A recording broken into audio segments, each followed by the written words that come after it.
सभी को सुबह की राम राम जी। कैसे हैं आप लोग? गुड मॉर्निंग, सुप्रभात।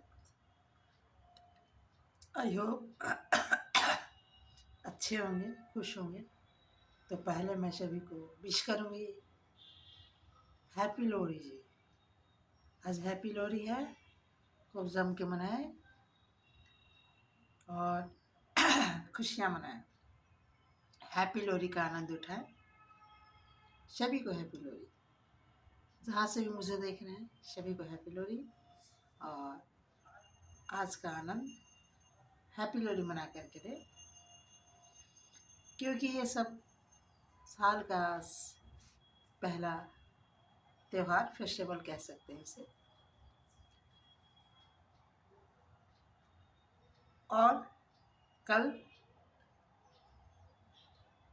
मकर संक्रांति है, उसके लिए भी मैं आप सबों को हैप्पी मकर संक्रांति जी कह रही हूँ। और आप लोग खूब जम के मनाएं। मकर संक्रांति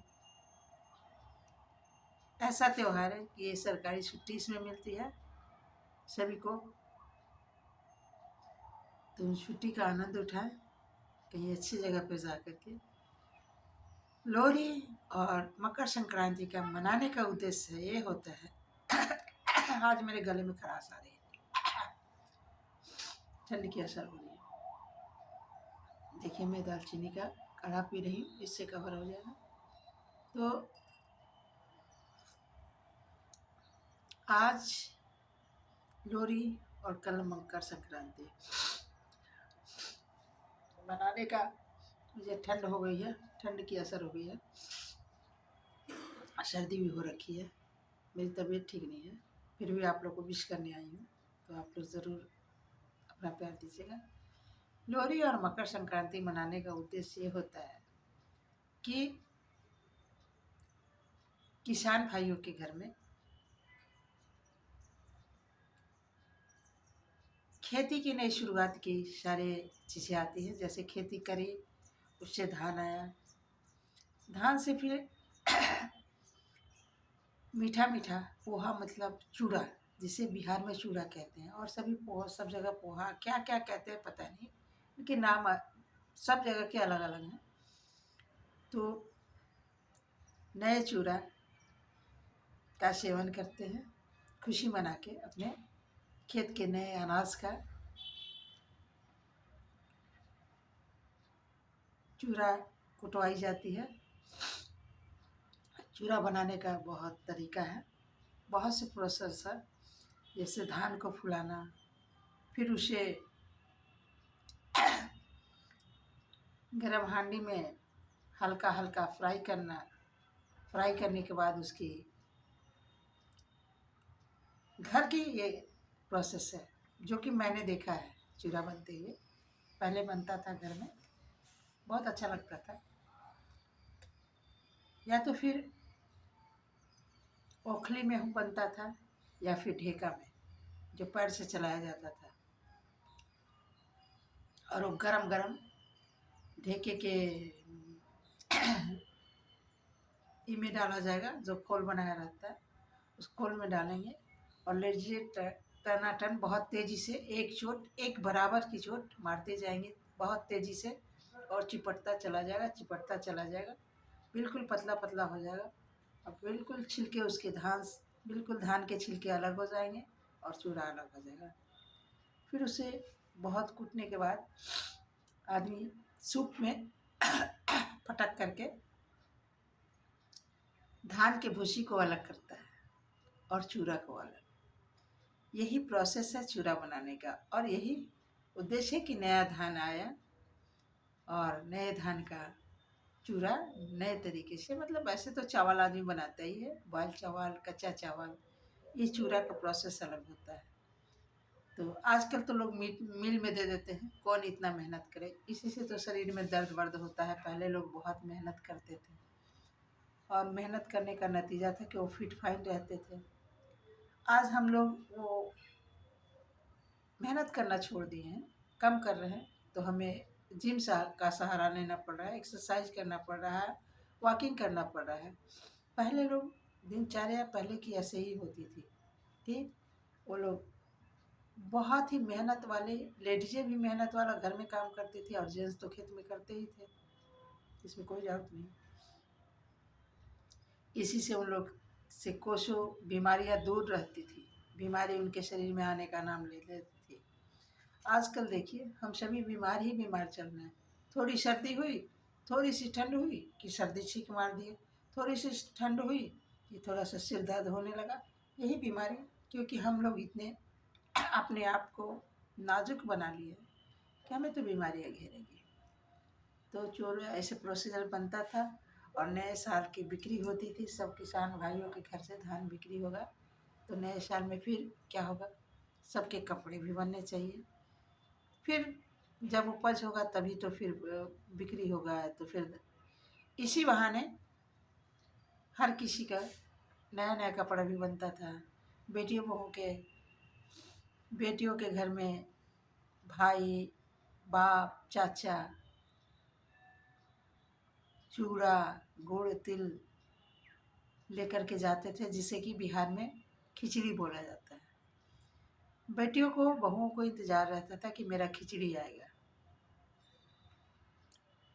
इंतजार रहता है कि खिचड़ी आएगा, और जाता है, सभी लोग लेके जाते हैं पूरे परिवार का कपड़ा, मिठाई, चूड़ा, गुड़, तिलकुट, लाई, तरह तरह के मतलब इस पे रख के। और खिचड़ी के लिए शाम को खिचड़ी बनता है, तो खिचड़ी के लिए दाल, चावल, हल्दी, जो कि एक परंपरा है। ये परंपरा को आज भी हम लोग बिहार में निभाते हैं और अच्छा लगता है, इसका इंतज़ार रहता है इस परंपरे का। इससे कुछ होता नहीं है, पर एक बहनों का, एक बहुओं को इंतज़ार रहता है कि मेरा खिचड़ी आएगा। समाज को इंतज़ार रहता है, खिचड़ी आएगा, लोग आएंगे, एक तरह से मिलना जुलना हो जाएगा। ऐसे तो कोई रोज़ जाता नहीं है अपने रिश्तेदारों के घर, इसी तरह से रिश्तेदार के यहाँ आना जाना हो जाएगा, हाल चाल का जानना हो जाएगा। ये इसी के लिए मनाया जाता है, क्योंकि नई फसल आती है घर में, और इसे हम मकर संक्रांति के रूप में पहला खुशी मनाते हैं साल का, क्योंकि किसान की खुशी तो उनके फसल में ही है। एक्चुअल में किसान ही हम लोग भगवान, क्योंकि वो सभी इतनी मेहनत करके हम सबों का पेट पालते हैं। अगर वो मेहनत करें ना, तो हमारे पास पैसा रह करके भी हम लोग भूखे मरेंगे। तो हमारे लिए किसान हमारे देव के रूप में है, और दूसरे हमारे जवान। तो बोलते हैं ना, जय जवान जय किसान, ये दोनों ही हम सबों के देश के लिए बहुत ही महत्वपूर्ण है। मतलब समझिए कि एक तरह के भगवान ही है, क्योंकि अगर किसान न रहे तो पैसा रहते हम भूखे मरेंगे।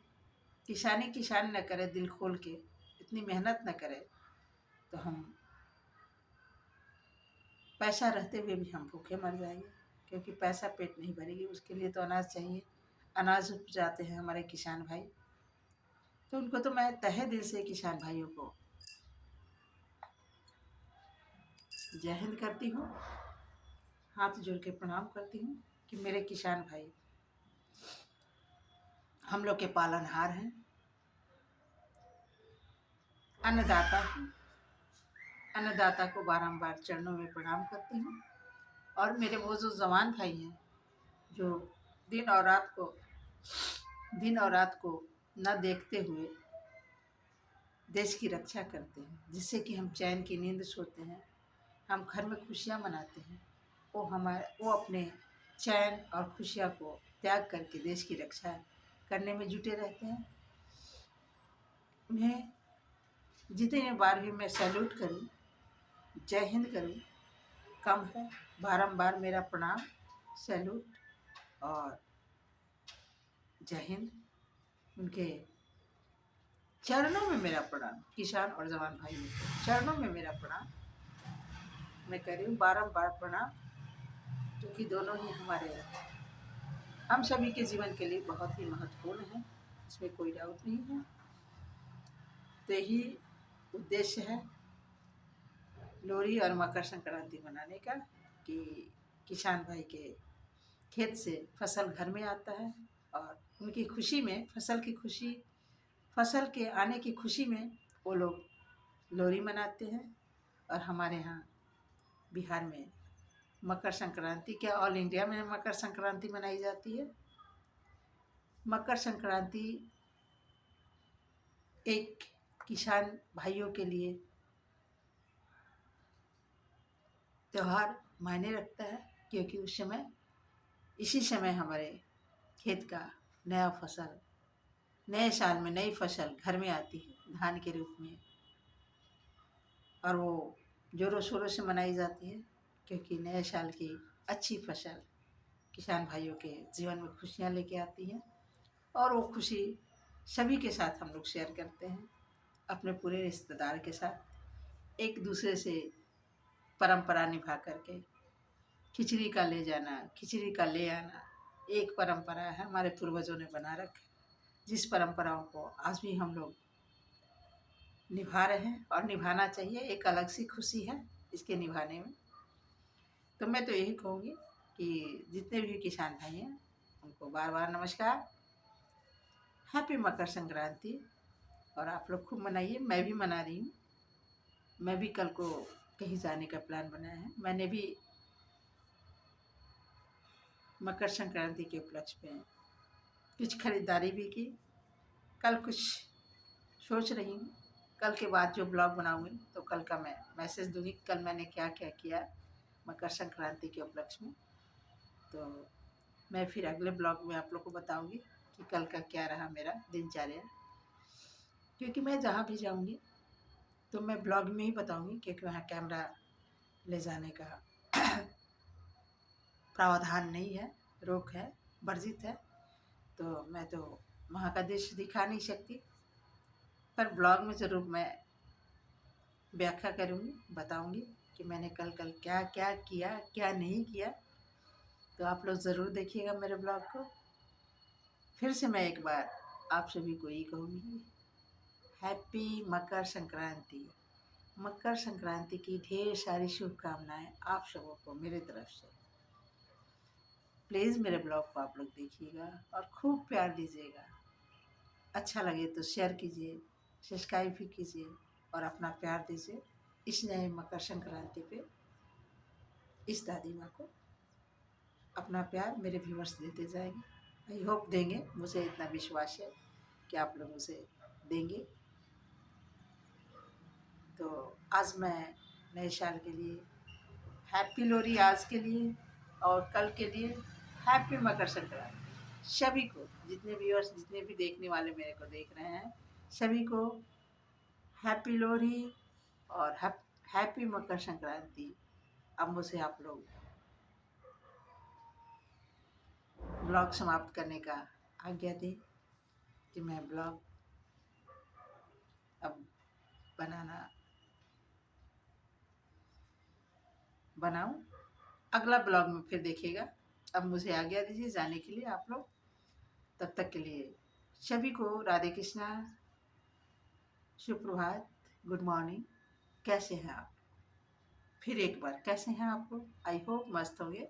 हैप्पी लोहड़ी का एंजॉय कीजिए और मकर संक्रांति को खूब खुशियों के साथ मनाइए और खूब एंजॉय कीजिए। मकर संक्रांति का मेला भी देखिए, मेला भी लगता है। देखिए, मैं भूल गई थी, मकर संक्रांति में ज़बरदस्त मेला लगता है। बिहार में तो सोनपुर मेला लगता है पूरे 2 महीने। वहाँ वो तो पूरे वर्ल्ड का नामी मेला है, लोग जाते हैं कहाँ कहाँ से। आप लोग भी देखिए, मुझे तो अभी टाइम नहीं है, वरना मैं भी जाती, लेकिन अगले साल से ज़रूर जाऊँगी।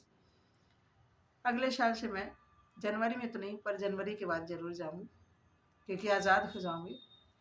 अभी आज़ाद नहीं हुआ, अभी बंदिश की ज़िंदगी में हूँ, क्योंकि सर्विस बंदिश बना देता है ना।